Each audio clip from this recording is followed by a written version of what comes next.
नहीं है। स्कैल्पिंग में सबसे बड़ा खतरा होता है ओवर ट्रेडिंग। ओवर ट्रेडिंग का मतलब जरूरत से ज्यादा ट्रेड करना, बिना सेटअप ट्रेड लेना, हर कैंडल पर एंट्री करना। बहुत सारे बिगिनर स्कैल्पिंग में इसलिए फेल होते हैं क्योंकि वे हर मूवमेंट में ट्रेड लेने लगते हैं।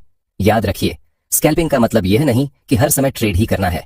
चलो अब समझते हैं कि स्कैल्पिंग के लिए सही टाइम फ्रेम क्या होता है। अगर आप बिगिनर हैं तो मेरी साफ सलाह है 5 मिनट टाइम फ्रेम से शुरुआत करें। क्यों? क्योंकि नॉइस कम होता है, फेक सिग्नल कम मिलते हैं और कैंडल क्लियर बनती है। 1 मिनट चार्ट बहुत फास्ट होता है, इमोशन जल्दी कंट्रोल से बाहर जाता है, इसलिए पहले 5 मिनट के टाइम फ्रेम से सीखो। Chart setup. स्कैल्पिंग में चार्ट जितना सिंपल होगा, डिसीजन उतना ही सही होगा। आपको चार्ट पर सिर्फ वही चीज रखनी चाहिए जो डिसीजन लेने में मदद करते हैं।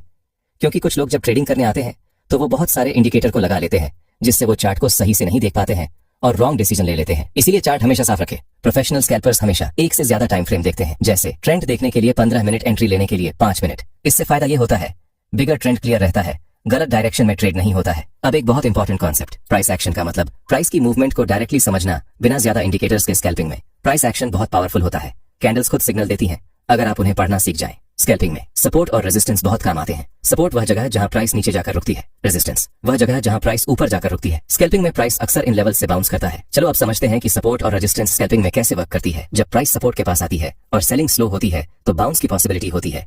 जब प्राइस रेजिस्टेंस के पास जाती है और बाइंग स्लो होती है तो रिजेक्शन की पॉसिबिलिटी होती है।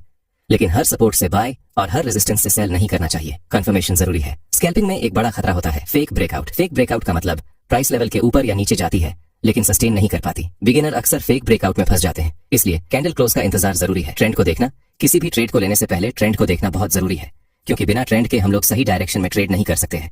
अगर प्राइस अप ट्रेंड में है तो हमें बाय साइड का ट्रेड लेना चाहिए, और अगर प्राइस डाउन ट्रेड में है तो हमें सेल साइड का ट्रेड ढूंढना चाहिए। चलो अब देखते हैं स्टॉप लॉस और टारगेट को। स्कैल्पिंग करने के लिए हमें सबसे पहले स्टॉप लॉस को फिक्स करना होगा, क्योंकि बिना स्टॉप लॉस के ट्रेड करने पर बड़ा लॉस हो सकता है। जैसे देखो, अगर आपने स्टॉप लॉस नहीं लगाया और एक बड़ी सी कैंडल बन गई तो आपको बड़ा लॉस हो सकता है, क्योंकि स्कैल्पिंग में हम लोग छोटे छोटे प्रॉफिट को बुक करते हैं। इसीलिए जब भी आप ट्रेड ले तो स्टॉप लॉस को जरूर लगाएं, इससे आप बड़े लॉस से बच सकते हैं। टारगेट हमेशा छोटा रखिए। जैसे देखो, प्राइस एक रेंज में चल रहा है, इसीलिए अगर आप सपोर्ट पर ट्रेड ले रहे हैं तो रेजिस्टेंस तक का ही टारगेट रखिए, कम से कम 1:1 और ज्यादा से ज्यादा 1:2। और इस बात का हमेशा ध्यान रखें कि कभी भी स्टॉप लॉस प्रॉफिट से बड़ा ना हो। अगर आपका स्टॉप लॉस प्रॉफिट से बड़ा हो जाए तो आप उस ट्रेड को अवॉइड करें। एंट्री और एग्जिट स्कैल्पिंग करते वक्त हमेशा एंट्री और एग्जिट प्राइस एक्शन के साथ ले। जैसे प्राइस हमेशा किसी स्ट्रक्चर को फॉलो करता है।